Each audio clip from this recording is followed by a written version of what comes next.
प्यारे बच्चों, हम लोग Bihar teacher history maker group के अंतर्गत अध्ययन कर रहे हैं। मेरा मोबाइल मेरी शिक्षा के तहत आप मेरे साथ भूगोल विषय का अध्ययन कर रहे हैं। अभी तक हम लोगों ने 11 अध्याय का जो अध्ययन कर रहे हैं, 11वें अध्याय का अध्ययन कर रहे हैं।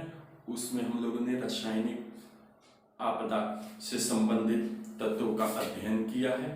अब मुख्य रूप से रासायनिक आपदा से बचाव के क्या प्रबंधन हो सकते हैं उसको हम यहाँ देखेंगे कि रासायनिक आपदा से बचने के तत्कालिक और दीर्घकालिक दोनों प्रबंधन करने की आवश्यकता है। तत्कालिक प्रबंधन में सभी रासायनिक उत्पाद कारखानों के प्रांगण में पर्याप्त मात्रा में जल और अग्निशामक की व्यवस्था करने महती आवश्यक है और पुनः वायु यंत्र को लगाकर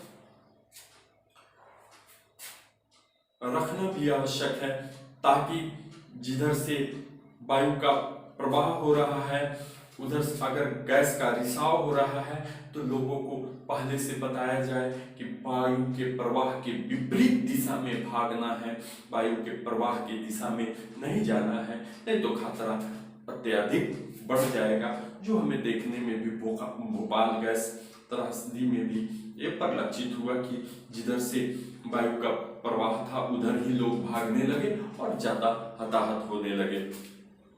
तो वायु की उल्टी दिशा में अगर हम भागते हैं तो बचने का कुछ चांस होगा। इसमें रासायनिक कारखानों में कार्य करने वाले लोगों को मास्क, ग्लव्स और विशिष्ट डिजाइन के ट्राउजर, मोजे अनिवार्य रूप से ली जानी चाहिए और एक निश्चित अंतराल पर सभी के स्वास्थ्य का परीक्षण भी किया जाना चाहिए। रासायनिक उद्योगों की स्थापना सघन बस्ती जो क्षेत्र है उससे दूर किया जाना चाहिए और इसके ऐसे तकनीक का सतत उपयोग किया जाना चाहिए जिससे रिसाव और दुर्घटनाओं को कम किया जा सके।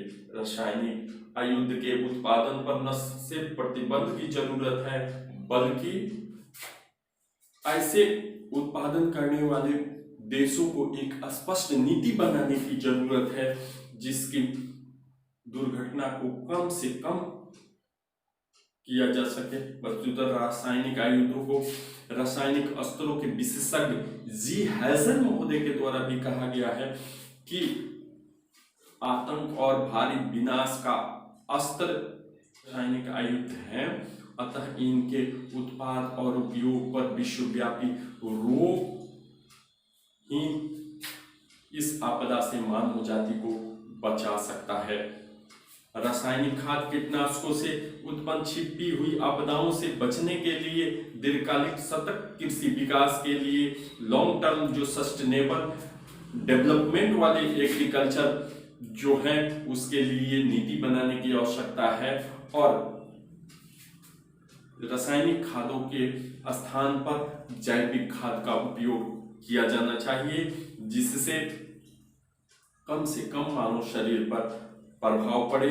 साथ ही साथ वायुमंडल में जो कार्बन डाइऑक्साइड, मीथेन और अम्लीय वर्षा में लगातार वृद्धि हो रही है इससे जैवमंडल पर विनाशकारी प्रभाव हो रहा है, यह एक चुनौती है। अतः इन गैसों को छोड़ने वाले औद्योगिक इकाइयों की आवश्यकता और उसकी उपलब्ध तकनीकी में परिवर्तन करने की आवश्यकता है जिससे कम से कम मात्रा में इनका उत्सर्जन हो और कोई भयानक आपदा नहीं हो। तो हम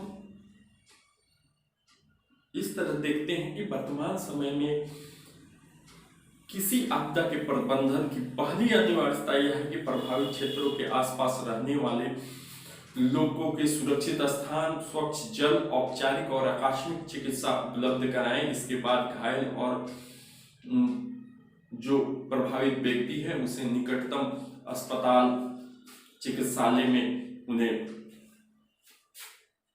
पहुंचाया जाए और वे स्वयं मास्क और अनावश्यक चीजों को धारण करें।